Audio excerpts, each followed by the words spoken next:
Hi, I'm Tim Roble, and welcome to day 30 of the Humvee high-low do-it-yourself camper project. So you see I got the floor jack removed. I used the floor jack to level everything. I used a digital protractor to get the truck level both front and rear. And that was to rig up the linear actuators on the high-low camper. So this camper's the shell's going to move up about 20 inches. I have 24 inches of stroke. And each one of these rams is set up to lift 2,200 pounds. So they're a super stout. They're used for like snow plows and stuff. And they do have a hold down force as well as a hold up force on them. So you don't have to pin anything in place. The rams are going to take everything up and guide it. I am going to add some high molecular plastic chafing strips on the side just to kind of keep the top aligned as it goes up. But I built this up here, you can kind of see in there, I think, with a 1/2 inch spacing. And I think that's going to work out real well. I'm going to probably put about a 200 thousandths, 210 thousandths spacer in there, and then just work on that. So there'll still be a little bit of wiggle room. I don't want anything to bind up. And that's what I have to say. One of the things in the past that I've always run into is I always try to make stuff so tight tolerance. Coming from being an aircraft inspector and then a machinist welder in the Air Force, I was always, plus or minus 1 thou, and when I got into CNC plasma, sometimes that would bite me because the hole too small now has a hardened edge on it and it's hard to drill out. So all of these bolt holes, I just did 550, so that's 50 thousandths over what it needed to be. And it gave me a little bit of wiggle room. As you weld things, stuff shrink and pull in. And so that worked out good. But you can kind of see this evolution of my tabs. This was the first one, and this tab looks the same as the one next to it, but they're different because this one had to be cut around the bars. And then that's my final product there that's got the honeycomb in it. Just kind of give it a cool look, and I'm really adapting to the arc droid and moving through the process. But that was the second day's tab, and got all of those in. Kind of finding carpets starting to find its place, and everything's starting to work out really well. I'll be blacking these windows out. Probably not this weekend because we are expecting a storm. And so right now I am working on going to get some of this beautiful sunlight. It's been like 71, 75 degree days. Could not ask for better weather to work in. This stuff is hard. It's been hard on me. It's been a hard January. But the weather has been like absolutely amazing. Even with the wind. No rain.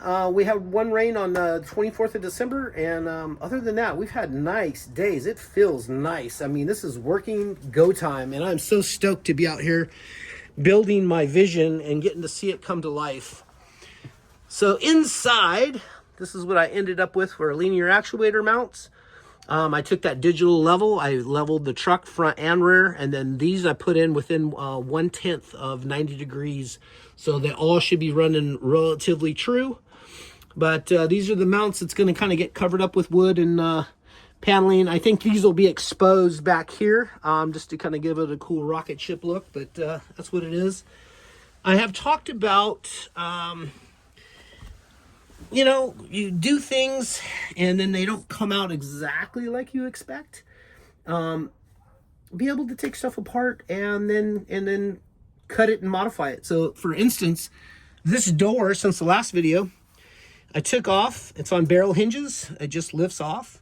And I took it off, took 3 inches off of it because I ran this carpet runner just for I had some extra carpet, and I know it's gonna get nasty with me going in and out all the time.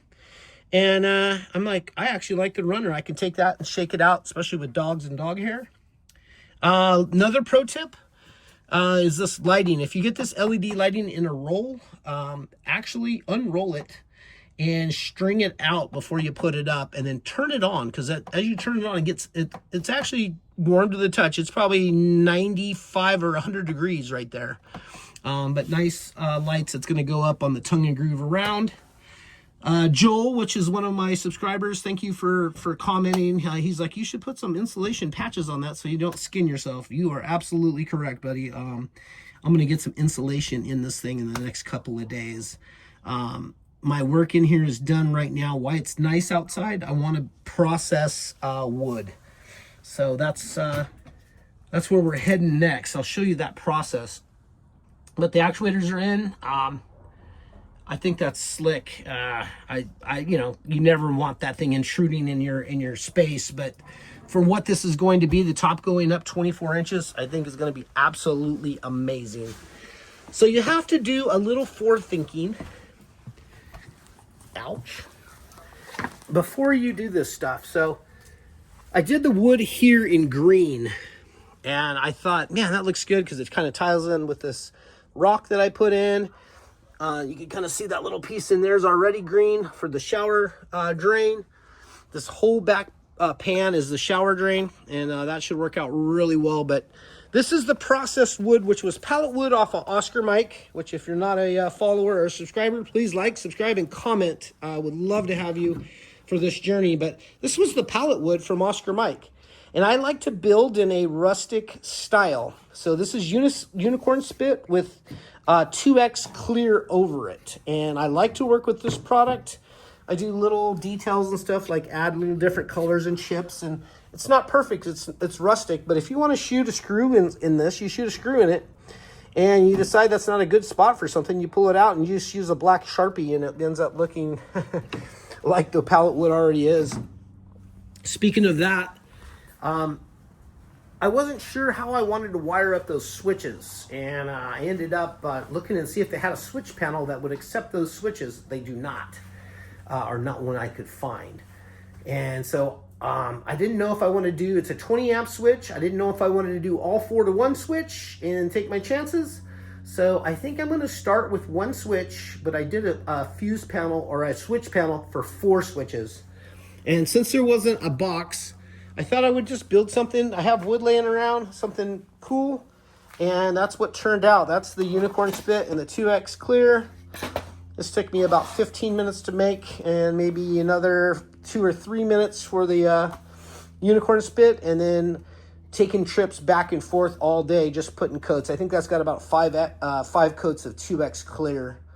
And as you can tell, I like to move through something. I gotta say, I'm probably one of the faster, more efficient, accurate builders out there. Not that I'm stoked on that, but just is what it is. I pre-think things.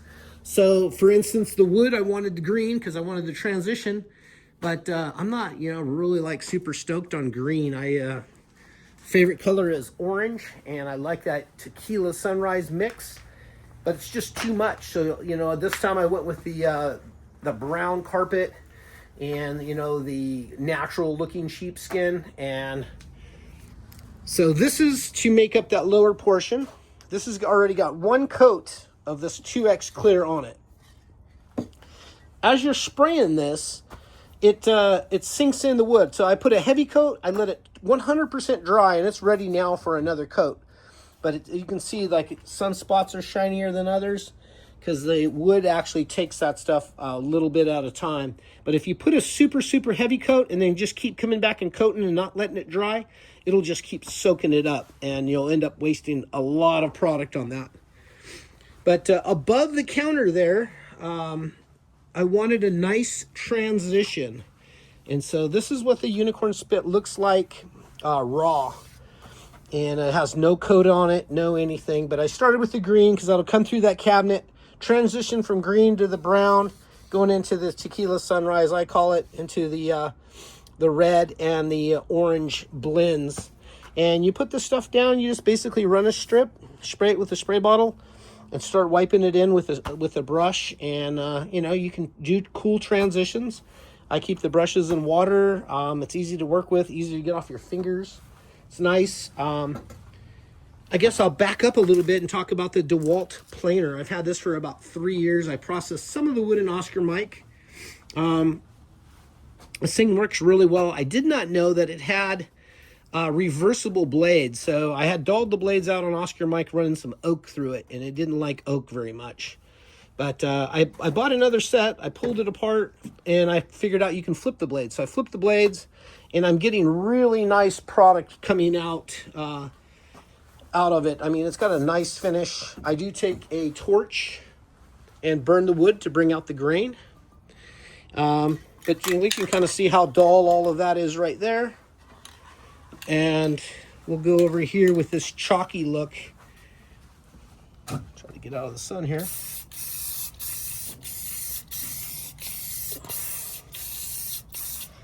And you can kind of see the difference there of just how that shine just changes the whole look. And I usually do 3 to 5 coats on this stuff. And I absolutely love it. It's really fun to work with. I'm a color guy. I like color. I like bright, cool stuff. And this is it. This is the gel unicorn spit.